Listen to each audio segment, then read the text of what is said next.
Welcome to Sky Women. I'm your host, Dr. Carolyn Moyers, a wife, mom, and board-certified OB-GYN. This is a place to educate, empower, and inspire. Join us each week as we share the power of women's stories. Real women, real stories, real inspiration. Put on your stretchy pants. Let's get going. Welcome back to another episode of Sky Women. I am so excited that you are with us. It's Wednesday, so it is another new episode. We are so lucky to have with us today Tiffany Blackmon, and many of you may know her from My So-Called Fabulous. Tiffany is a dynamic woman. She wears many hats. She is a nationally recognized chef, podcast host of My So-Called Fabulous. She's an influencer, a cookbook author, a mother, a wife, a daughter, a friend, and so many more things to so many people. And she has been lovingly referred to as the mother of the people, which I absolutely love after having met Tiffany and had the pleasure of being on your podcast. I can totally see how that title, that crown suits you. Well, I appreciate you having me on, and I loved having you and want to have you back for sure. But thank you so much. And when you talk about my resume, I'm like, oh my gosh, I'm so old. I mean, in 57 years, my goodness, that's a lot. That's a lot. But yes, it's been a great journey, and it's continuing to be a fabulous journey. Well, so what I love about you, Tiffany, is that you really shine in so many ways, but you are boldly living authentically. You're not afraid to share your trials, your struggles, and the way that you've pivoted in life. So, I mean, learning about how you've been a chef, and I mean, you've just done so many things. And here, when people are saying, oh, you should probably retire, you're like, I've got so much more to give. I'm here for it. Yes, I'm not finished. My husband, Greg, he always wants to stay below the radar, and we just don't stay below the radar, of course, anymore. But Greg sold his company in 2019, and Greg is my third marriage. I think it's three. Yeah. My third marriage. And, you get it right. You finally get it right. But Greg and he retired, sold his company in 2019, and COVID hit. And I started my business, podcast in 2020, the influencing business in 2019. And I am busier than ever. I have been such a fabulous worker through every career I've had, from author to chef, everything I've done, presenter, television, radio, but I've never worked harder in my entire life. And I know you and I have a parallel because you have your own business. And we were talking before your show about how difficult it is having your own business because you're busted and you're like, okay, am I doing things right? And I think I've told you before, I have learned more from my mistakes than I have my success. And that's my big mantra. Yeah, I think you have to be willing to fall forward. You have to be willing to walk into the fear and do it anyways, and know that you may fall flat on your face and it's all going to be okay. Pick yourself up, girls. Well, I love that you just put out there, you're 56 or 57 now. Did you have? I just turned 57. I did in January. Birthday. Yeah. Wow. And you are living a fabulous postmenopausal life. And I love that you're just open about that. It means so much to women to see our shared lived experiences and what is possible in life. And if I am any bit as fabulous as you at 57, I would be so honored. So honored. Thank you. So if you're ever in Neiman Marcus, you also might run into Tiffany, who's just doing something fabulous there, trying on clothes. And yes. Yes, that was exciting. We brought on Neiman Marcus a podcast out of studio a couple of weeks ago. And it was just fabulous. It just, it just makes my heart so happy. Your little milestones, is little hurdles,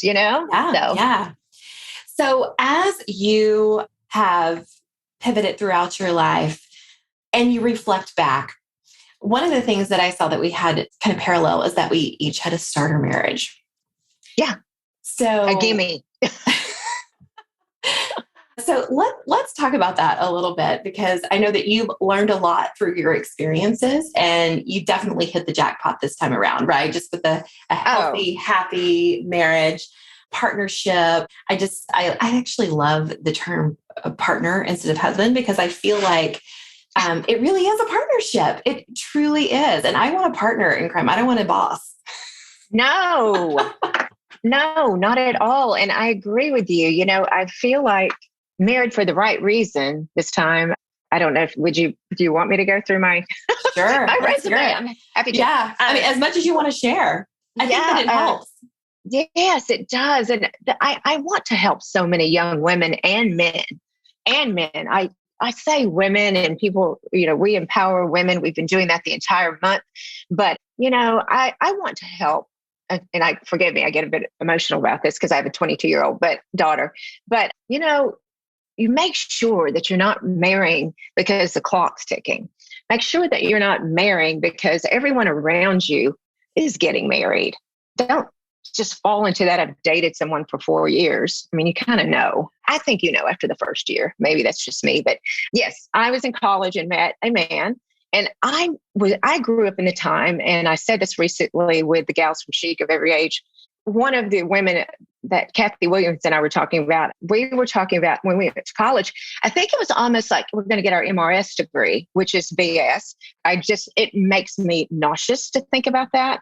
But explain that was what kind that means of to some of our millennials. Okay. They were not familiar. So it's when you go to college, you're going to meet a man and get married because you're not going to be able to survive on your own. I mean, what are you going to be? A secretary or, you know what I mean? What are you going to do? So, or a nurse. So I think there was that expectations. My parents never said that, but I think that was the general culture of women during my time. I graduated TCU in 87. So I just feel like that was, we're all looking for a man, have to be a man. And I'm so proud of my daughter because she does not have to have a boyfriend. Not that there's anything wrong with that. But anyway, I was in college. To feel whole and complete. Yes. Right. You don't have to be partnered to be whole. Yeah. No, exactly. So I started dating someone because I thought he was financially stable. He could provide a great way. Actually, he presented himself as incredibly financially stable. And great on paper. Oh, yeah. But he did show me quite a bit that was not true. And so I don't know, you're a doctor, you can pretty much label, but I do have a label for him. But anyway, I can't say that on your podcast. But we dated, and I can tell you everything, every sign, every flag was there. And I went through with it, and it was abusive, mentally, physically, emotionally, financial liar, cheat, felon. And he ended up murdering someone. And I thank God I wasn't brought down with him. So we went through trial. He went up to the point of trial. I divorced him before it went to trial. And because, are you kidding me? Right. So we all have our breaking point. Yes, we do. But, and I won't get into depth about it. But my point is, I got out of that. I lost a child during pregnancy. You can imagine the reason. I almost lost financial security in my life, almost. I divorced him, and I haven't seen him since, and I don't know where he is. He was in prison for a while, in and out. I have no idea. I don't care. Yeah. But my point is, people aren't always what they appear to be. And there's emotionally disturbed people that can ruin your life. And my life was not ruined. In fact, at that point in my life, I said, you know what? No, this will not I've kind of been through. Yeah, this is not going to define me, and I'm going to survive this. Now, I wish I could say I was more secure in my skin in the early 20s. I wasn't. And it was very difficult, eating disorders. But I always say therapy is like a 5,000-mile checkup. You just have to have it. And, and so when you and I met and discussed, we just accidentally found out, I don't even know if it was during my podcast, that you and I have parallel lives. And how did you survive that? How have you recovered, or because we continue to recover? Oh yeah. I mean, I had nightmares, and that continued probably 8, 9, 10 years, post divorce. Definitely. So I think creating the distance and creating healthy boundaries, whether that means in this day and age, God, anybody can get a hold of you in any way, shape, and form, right? I think the first thing for me was like, I knew how bad it was and I recognized how bad it was, but I hadn't told anybody. So I was living this life that looked it appeared on the outside one way, but at home was totally different and terrifying. And yeah, I mean, I experienced it all. Yeah. So my mom came and lived with me during residency so that I could have consistent childcare for my son, and counseling, psychiatry, like the whole 9 yards to kind of survive it and get over those anxiety attacks and nightmares and all of the things to kind of move forward. And it's as I chose to move forward into, like, I remember I was meeting with an attorney as I was for something different related to, setting up a professional association and reviewing my contract for my first attending job. And he said, I hope this isn't out of line, but I just want to tell you that so often I see these cases of divorce just really turn people bitter and sour. And he said, you have such a brightness and a joy about you. And I just want you to hold on to that.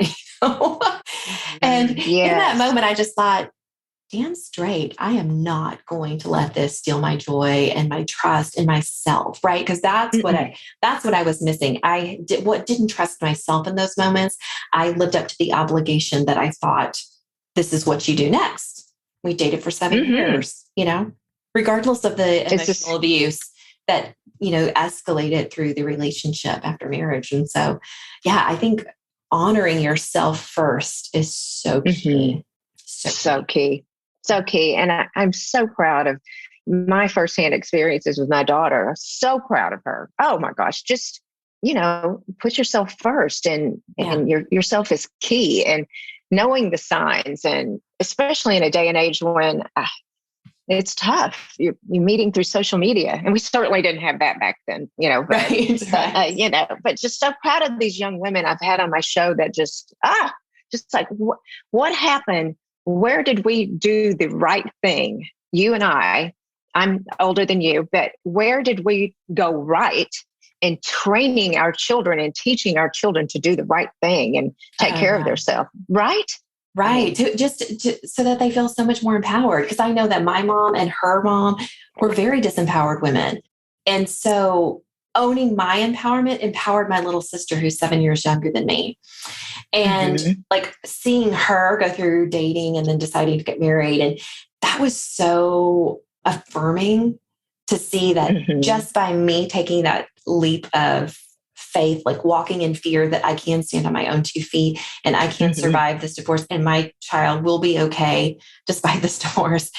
It empowered her in her relationships to live her best life. And that certainly, it's worth it to me. I mean, I think that, our younger generation does have a little more sense of that they have worth and they're entitled to their independence. Absolutely. It's just amazing to me. And it's just, we have, again, Women Empowerment Month. And it's amazing the women that I see. And we are. I mean, it's just a great culture and it's a great world and it's a great time to be a woman. Yeah. It's a fabulous time to be a woman for sure. I was listening to what you said, just learning from your mistakes. And I can't say that not my mistakes, but I didn't learn about myself. And I think you do have to know yourself, and therapy. I'm a huge, huge advocate of what, and you don't always get it right with the first therapist, but you have to click and it works both ways. It's like dating almost. But my second marriage, lovely man, fabulous man to this day, very dear friend of mine, which is my daughter's father. And I don't know where I was. I left and I was divorced for quite a while with my first husband. And let me all tell you, my second husband, I mean, what a fabulous man.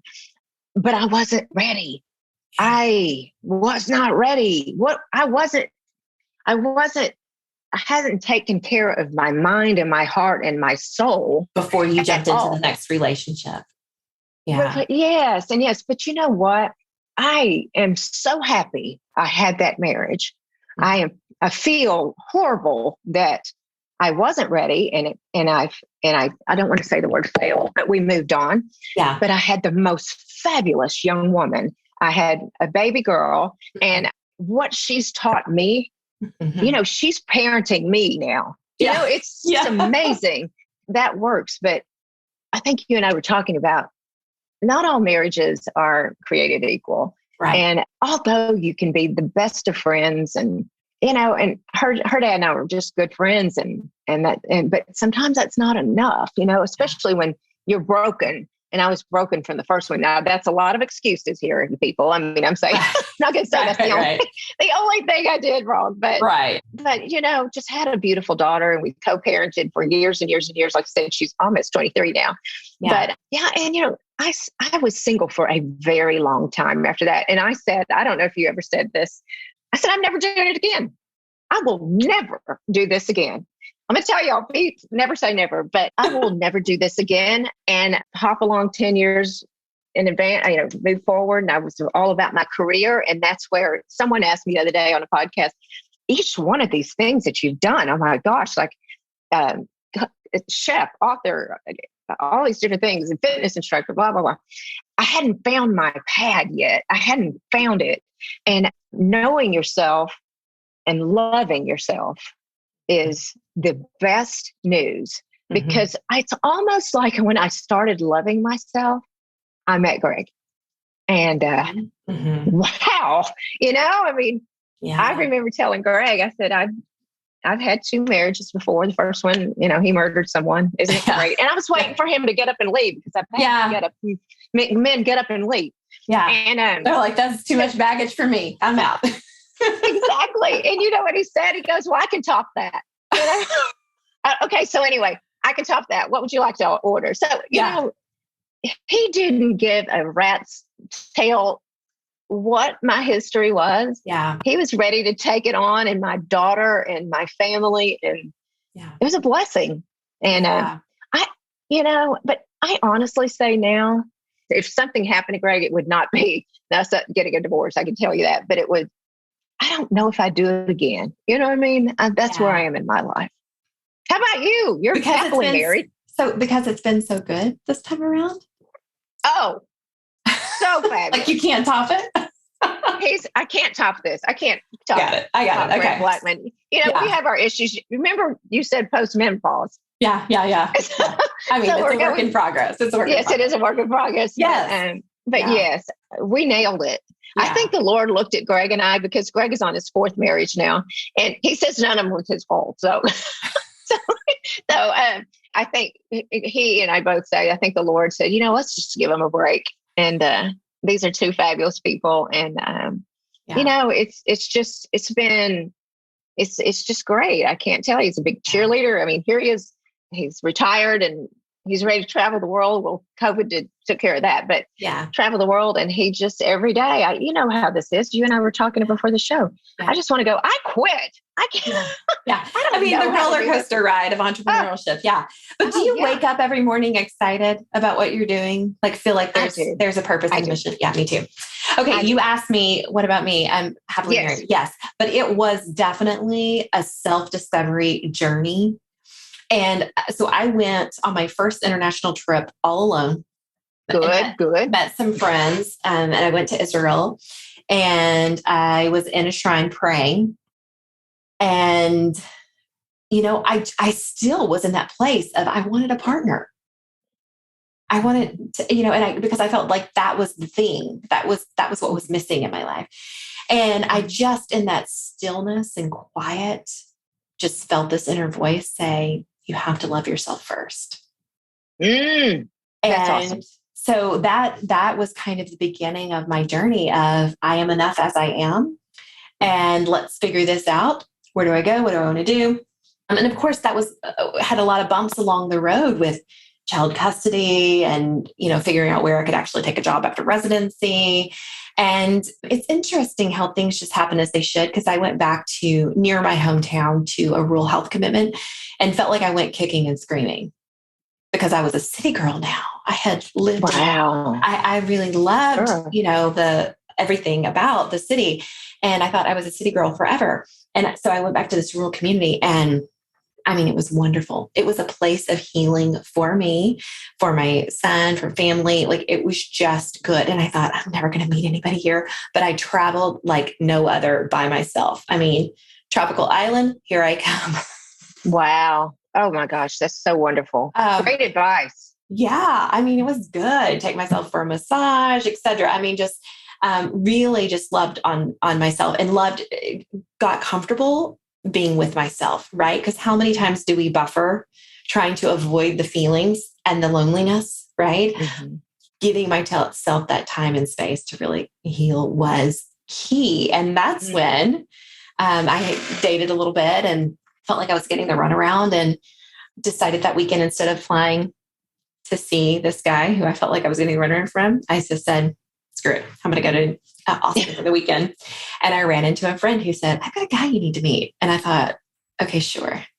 Yeah, right. Oh, great. Well, what's wrong with him? Yeah. And it turned out, months later, whenever I met him, it was almost instant magic, Mm-hmm. and he's actually the guy that I wound up marrying. And You're so I'll kidding. always be grateful to Aaron for introducing us. Yeah. Yeah. Oh gosh. And y'all have children together. And I mean, yeah. Oh my gosh, that's so wonderful.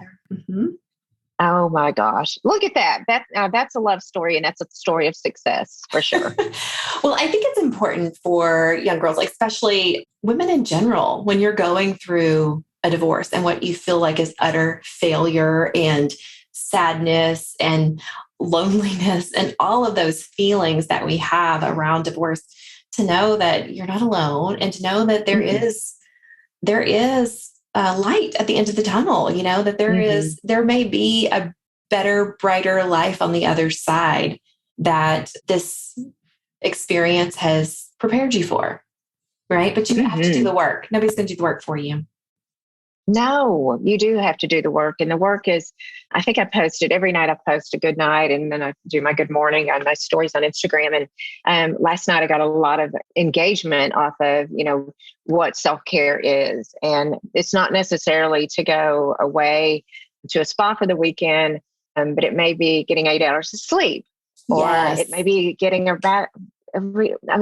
breaking up with a bad relationship, may that male or female, and just taking care of yourself and telling you that you're worthy, right? It's that self-talk.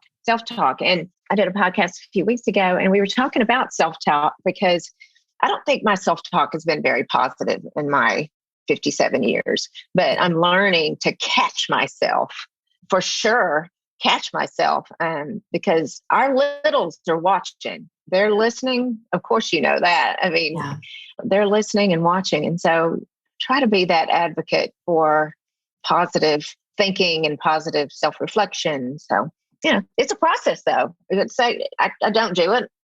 No, I'd be a liar.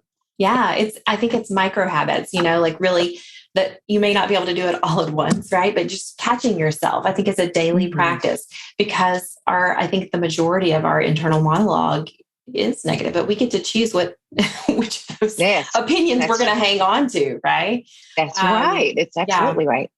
Yeah. Our brain likes to fixate on the negative, but if we come back and say, well, what are the 10 things I did right today versus, that one thing that we're beating ourselves up over? Exactly. 100%. Yeah. This human experience. Well, our shared lived experiences, there's so much value in that, so that other women know you are not alone, and know that you can have a starter marriage. You can. And you can come out the other end and really live a full and beautiful life. And Tiffany, you definitely are. I mean, your resume speaks for itself, and all the fabulous things that you are doing. I just appreciate you for joining us and being vulnerable and sharing your story today. Thank you so much. Well, I appreciate it too. And I just wish you the best of luck. I adore you. I appreciate you, what you're doing, and women's healthcare, and just you go, girl. Thank you so much. Until next week. You're welcome. Be well.